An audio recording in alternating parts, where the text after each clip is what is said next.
I'm not seeing GFCI at any of the exterior receptacles. This is the exterior video. This is the guest quarters right here. Okay, it's a brick structure. We've got weep holes. That's a good thing. Weep holes over our fenestrations or windows. That's also a good thing. What's the grading and drainage around here? Does it look like water's been sitting here? It has. Is that good? No, it's bad for mosquitoes. It's bad for the structure. Rain gutters are not supposed to discharge that close to the home. They're not. We've got continuous soffit vents. So far I'm not seeing, speaking of soffit vents, so far I'm not seeing an exhaust vent over this garage, over this guest quarters, excuse me. I can tell water's been going here. The painter's been hanging out here. Okay. Clean out. Rain gutter's too close. Got a little bit of erosion on this corner. Okay. Some erosion around the northwest corner of the guest quarters. Alright, that looks like I'm going to find some insulation in the attic. That is the bathroom vent fan and is clogged with insulation.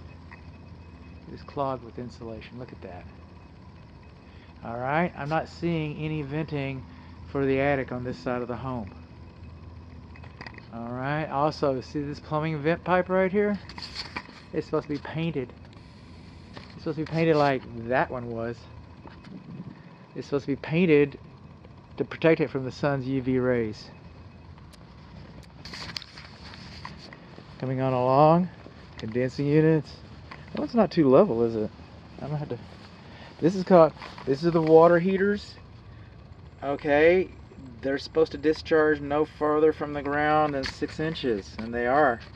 All right, and they're supposed to be pointed towards the ground. All right, this is called a control joint. Some people call it expansion joints. Call it what you will. It's like the ones in the driveway. You have this much brick. We're in North Texas. We expect it to move. We expect it to move. So this would hopefully take the stress and allow it to move without cracking. You have to repoint the brick. These are called weep holes. All right, they're very important. Brick is a great product. This house can burn down and you can reuse the brick. It's a very good insulator. But a characteristic of brick is that it's porous, and so is the grout, and if water hits this, water will go through it. That's why the backs of the walls are designed to shed water, and that's why we have these weep holes. But this is not a weep hole. That's going to allow way too much water into the wall. This should be sealed. Your control joints should be sealed. Your control joint should be sealed. Rain gutter too close. See, we got weep holes over our lintels. That's a good thing. Continuous soffit vents. Got a nice little porch over here. I'm not sure what this was for. I almost could imagine that it would have been to house a couple of condensing units. But I don't know. I don't know about that. Coming on along, coming on along. Kind of gives you get a better view of here. Oh, this is another bathroom vent. Maybe it's supposed to be a bathroom. That vent pipe wasn't painted. Plumbing vent pipe wasn't painted.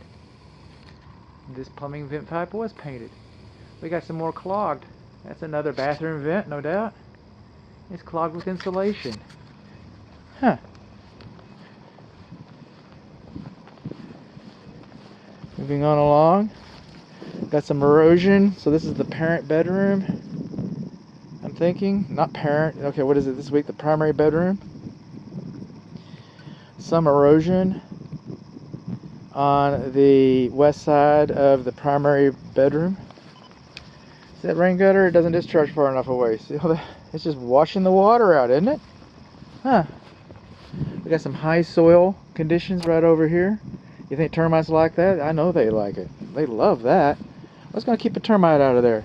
There's another thing. You think this is expansive clay soil. Expansive clay soil means it's like a sponge. You think that soil holds water when it's wet? It sure does. Where does it hold it? Right next to the wall where the boards are, where the sole plate boards are. That's where it holds it, right next to your house, rotting in your walls. That's what it does. Okay, this is inside a covered patio. And it could be argued that this does not need to be a protective cover. It could be argued that. Because it's so well protected. But the other ones, I just don't think there's that much protection for them. And at some point, I mean, to be, fair to everybody, it's a judgment call. What do we got over here? Is it like the guest quarters? No GFCI. No GFCI on the exterior, and so far, no GFCI on the garage. How about that? And no AFCI either. No AFCI. How about that? Okay. Obviously, we're missing some trim here. All right. Obviously, we're not finished. I guess that's what this ladder is for here. This is the fireplace. It's got a screen. Screens are not required. It's good that you've got one. You've got a log grate. Okay. This is cement. It's not, flammable. It could be argued that this is the hearth extension. It would be nice if there was some kind of marking so that people would know not to get within 36 inches of the fireplace while it's in operation. But we don't know that. We don't know that. And that's a best practice. Okay. We've got a... how's that look up there? Does it look pretty good? I guess so. There's our data plate. If I don't get a picture of that data plate for you, I'm going to try and remember to do that. But if I don't, then, it would be good information to have, because every once in a while, these refractors need to be replaced, and you need to know which size. Or, every once in a while, these log grates burn down and they get brittle and they break, and they need to be replaced. And it'd be nice to know what size. That's the fresh air induction for the fireplace, which is good, but you're out in the fresh air, so anyway. But you can't be too good. Can't be too good. In the condensing unit, I talked about this, but are these septic tanks far enough away from the house? Are these passive or are they aerobic? And if they're passive, is that even legal in this part of the state? And if they're aerobic, where are the aerobic controls? And we're missing one of our main sewer cleanout caps over here, and of course we have an open expansion joint. See if I can walk back here a little bit. My feet just aren't muddy enough. Needs to be painted. Okay.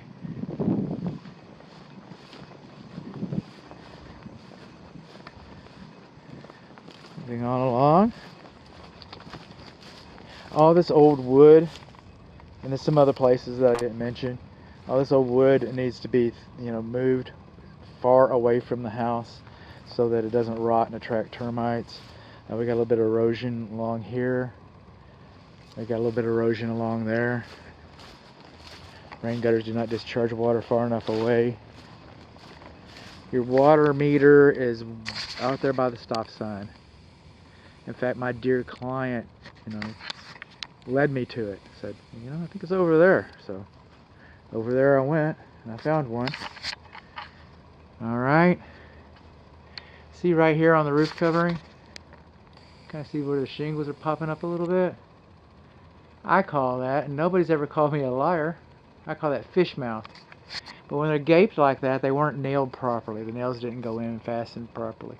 And so the only answer for that is to go in there and reseal those so that the wind-driven rain doesn't go up underneath them, or wind doesn't lift them up off of the roof. Again, needs to be painted. More erosion.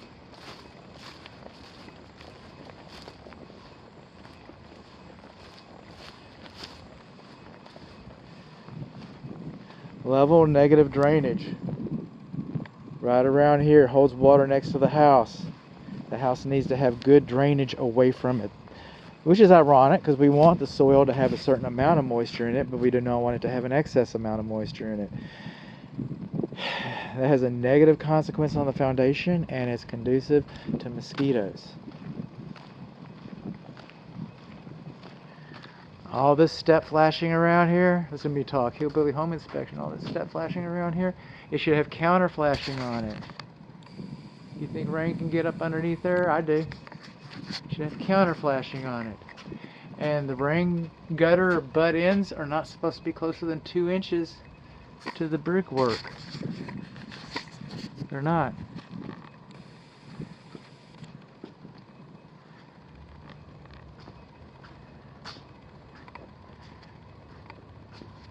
Here's a good one right here. That's a good save. Alright, you see the shingles? We're looking at the shingles. And then right below the shingles, there's a little bit of trim edge. Alright, it's rake edge over here. It'd be drip edge over here. And right there, that rake edge flashing, where it laps, the material laps, it's supposed to lap a minimum of 2 inches. Not 1 inch, 2 inches. See, we have weep holes over this lintel here. That's that metal thing underneath there. And then all of our exterior light fixtures, the wall sconces, they should be sealed on 3 sides to help prevent moisture infiltration into the walls. Is this protected? I don't think so. You think water, rain can come from here to here? I do. That's what I think. Think this should be an in-use cover? I sure do. Think it should be GFCI protected? I do. Think it is? I don't. It's not GFCI protected. Now, these little top lights over here on the north side of the front door, you have so little brick up there. You wonder whether it's even necessary. You wonder, if what the consequences would be. You're left to wonder. But I'm not left to wonder. Anytime you have a lintel with brickwork above it, you should have a weep hole. I'm not left to wonder about that.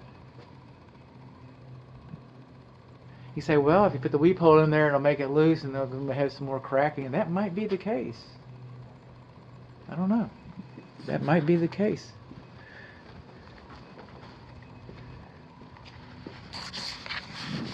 Moving on along.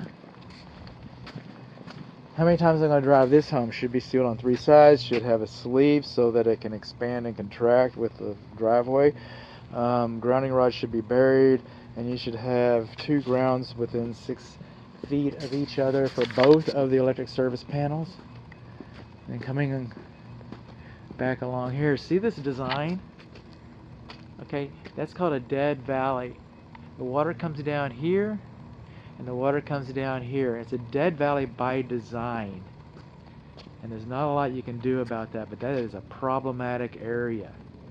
This is where we have a lot of leaks. I'm going to put a ladder up here and see if I can learn some more about it. We have a scuttle hole right over here that goes into this doghouse up here, and it goes into the attic over the guest quarters. Moving on along. Another control joint needs to be sealed.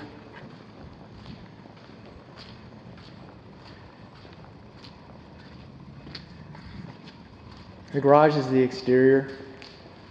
Okay, so we do not have any GFCI in the garage, no GFCI on the garage ceiling. This is the attic access for the main house. Okay, moving on along here.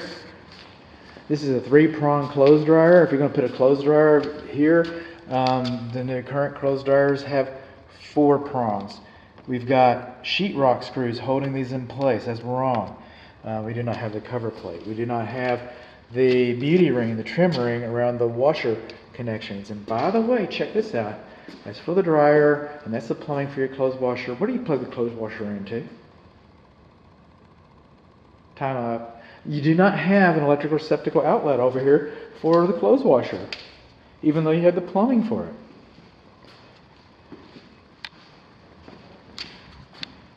air gap.